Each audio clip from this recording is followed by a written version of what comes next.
ブルワ城に向かい合う19世紀に建てられた豪華な邸宅。ここは19世紀初頭にブロワで生まれたマジックの革命家ジャン・ウジェン・ホベル・ウダンに捧げられたマジックに関する博物館になっています。現在私たちがイメージするシルクハットに塩ビ服というマジシャンのイメージ、実は彼から生まれたんです。今回はブロワが誇る近代マジックの父ロベール・ウーダンとマジックの館を紹介しましょう。それでは皆さん、お庭。ロベール・ウーダン以降、マジックは現在の私たちが見るような形になったとしても、マジック自体は古代文明の時代から存在しています。そんなマジックの歴史を外観できるのがこの円形の部屋、ロトンドです。まずは古代ギリシャ。神官が神殿の前で魔法の仕草をすると扉が一人でに開く。見ていた民衆は奇跡が起こったと思い、神の力に恐れ入るという仕組みになっています。神殿の下をご覧ください。柱に巻いてあるロープを引っ張ると扉が開くようになっているんです。このように古代文明におけるマジックは宗教的な枠組みの中で神の力を信じさせるために使われていました。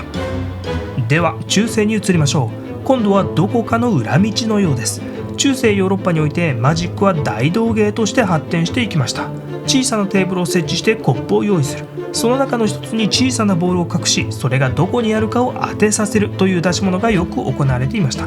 巧みな話術で多くの人の関心を集め、トリックを使ってお金を騙し取ったり、疑わしい商品を売りつける。それが彼らの目的でした。ただし中世においてマジックを使うのはとても危険なことでもあったんです。時には黒魔術を使ったとして魔女狩りの対象にもなりました。こちらは科学が発達し始める18世紀。近代になるとマジックも科学技術と融合していきました。ここでマジックを見せているのはイタリア出身の物理学者ジョゼッペ・ピネッティです。王侯貴族に雇われた物理学者は科学技術をベースにし、宮廷の余興・娯楽として手品を見せているんです。科学技術によって洗練されたマジックは道端から宮廷と活躍の場を変えていきました。そして19世紀に登場するのがロベール・ウダン。マジックは王侯貴族たちしか入れない個室から劇場、そして大ホールへと移され、大勢の観客を前にして行われる劇場型エンターテインメントへと進化していきました。マジックを劇場に持ち込んだ先駆者がまさにロベール・ウダンなんですね。彼は同時代の紳士が夜会で身につける服装、シルクハットに塩ビ服という姿で舞台に立ちました。それが現在私たちが持つ伝統的なマジシャンのイメージとして残っているんです。マジックのトリックは機械で作ったメカニズムだけとは限りません。私たちの錯覚もマジックの中に多く取り入れられています。それらを紹介するのがこの部屋、視覚イリュージョンの部屋です。私たちの視覚がいかに錯覚に陥りやすいかを知ることができます。例えばこちら、左にはウサギ、右にはカモが見えますよね。しかしこの2つは全く同じ形の彫刻なんです。視点をどこに置くかによって同じ形のものが別のものとして認識される、そんな錯覚の具体例です。今度はこちらの絵をご覧ください。さてこの中に鳥は何羽いるでしょうか。どうでしょうか。5羽と思ったんじゃないですか。実は10羽いるんですよ。確かに巣の中に4羽、そして飛んでいるのが1羽ですけども、それぞれの鳥のくちばしに注目してください。そう、くちばしに飛んでいる小さな鳥が隠されているんです。今度はこちら、2匹の猫がいますが、どちらの猫の色がより濃いと思いますか。右の方が濃く見えませんか。しかし実はどちらも同じ色の猫なんです。どの色と隣り合ってるかによって私たちの色の感じ方は全く異なるんだということがよくわかりますね。これも面白いですよ。左にある C の正方形と右にある9つの正方形で作られたデフトンと書かれている正方形、さあ大きいのはどちらでしょうか。右にある9つで作られた正方形の方が大きく思いませんか。遠近法によってより遠くにあるように描かれているので、私たちは頭の中で勝手に拡大して理解してしまうんですよね。しかし実際は C の正方形もデフトンと書かれている正方形も全く同じ大きさなんです。さてロベール・ウーダン以降、マジックはエンターテインメントショーになり、小劇場から大劇場、そして大ホールへとマジックの巨大化が進んでいきました。大型のマジックショーはアメリカで発展し、マジックの黄金時代を迎えます。そして多くの観客を動員するためにここに展示してあるような大型ポスターが次々に作られていくんですね。黄金時代を支えたマジシャンの一人、アメリカ人のカーター・ザ・グレート。舞台が大きくなったことでトリックも巨大化していきました。これはカーターがピストルを撃つと煙が上がり、大きな像が消えてしまうというトリック。そしてポスターの中にしばしば登場するのが悪魔なんですね。耳元で何かをささやいています。これはかつてマジックが黒魔術と同一視されていた歴史を踏まえた演出で、マジックを成功させるには悪魔との契約を交わさなければいけないという暗示になっています。悪魔との関連で死を象徴する骸骨などもマジックには頻繁に出てくるイメージですよね。女性の体を真っ二つに切ってしまうという現代の私たちには定番のマジックもこんな文脈から登場してきます。カーターも有名ですが、マジック黄金時代で最も有名な人物といえば、錠前と鎖でがんじがらめに縛られた男、脱出王の異名を取ったハリー・フーディーニです。ロベール・ウーダンの没後3年後にハンガリーで生まれたマジシャンで、本名はエリック・バイス。4歳の時に家族とアメリカに移住。スポーツマンで錠前技師だった彼は、ある著作に出会ってマジックに魅了されていきました。その本こそロベール・ウーダンが書いた本だったんですね。彼にオマージュを捧げるためにウーダンの最後に愛を加えて、彼はフーディーニと名乗りました。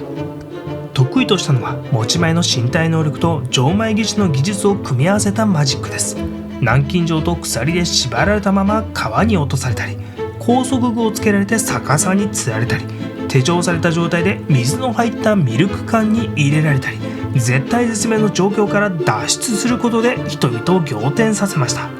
これは彼の有名なマジック、妻のベス・フーディーニがトランクの中に入り、一瞬でフーディーニと入れ替わるというマジックです。その名もメタモルフォーゼ。彼は不死身の男、脱出王など印象的なキャッチコピーをマスコミを使って大々的に宣伝することでアメリカの大スターになっていきました。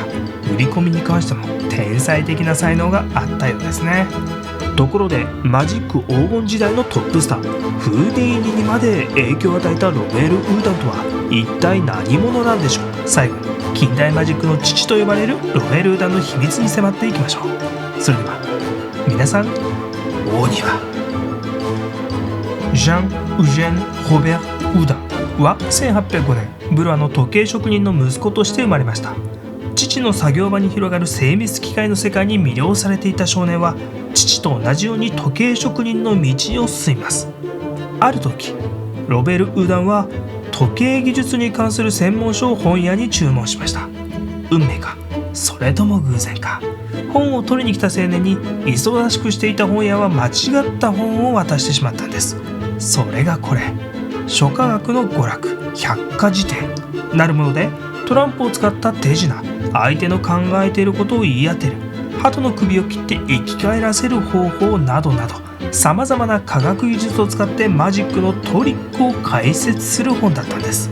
ロベール・ウーダンは時を忘れてこの本に没頭しました。貪るようにしてこの本を研究し尽くしたといいます。この本によって彼はマジシャンになる第一歩を踏み出したんです。パリに時計職人のアトリエを持った彼は時計技術とマジックを融合させていきます。そこで作ったのがこの不思議な振り子時計です。この時計、針を動かす仕組みが見当たりません。文字盤を支える軸も透明です。にもかかわらずこの時計の針は動き、正確な時間を指し示すのです。不思議な時計でしょ。針を動かすメカニズムは土台の部分に隠されている。透明の軸の部分は実は二重構造になっていて、土台にあるメカニズムに合わせて中に入っている透明の軸が回るようになっています。そして文字盤なんですが、実はこの文字盤も文字が書いてあるガラス板と針が固定されているガラス板の2枚のガラスが重なってできているんです。透明の軸の回転に合わせて今度は針が固定されたガラス板だけが回るので、正確な時間を指し示すことができるんですね。文字盤のガラスは1枚で動くのは針に違いないという私たちの固定観念を利用して作った不思議な時計なんです。ロベルーダンが熱中したものの一つに自動人形があります。定時になると人形が出てきて踊り出すなどという仕掛け時計がありますが、ロベルーダンは自動人形の技術を驚くようなクオリティまで高めていったんです。これは歌のレッスンという作品です。彼女がミュージックボックスのハンドルを回すと音楽が流れ、その音楽が終わると今度は近くにいた鳥がそれと同じ音楽を鳴き声で奏でるという仕組みになっています。これらの自動人形や時計は1844年パリのシャンゼリゼで開催されたパリ産業博覧会に出品されました。ロベルーダンの自動人形には当時のフランソルイ・フィリップも驚いたそうです。人々の反応を見ているうち、ロベルーダンにあるアイデアが浮かびました。時計職人としての技術、自動人形の技術、そしてマジックの技術を結集させて劇場で披露してはどうかと。そこで彼は1845年パリのパレロワイヤル地区にロベール・ウーダン劇場を立ち上げました。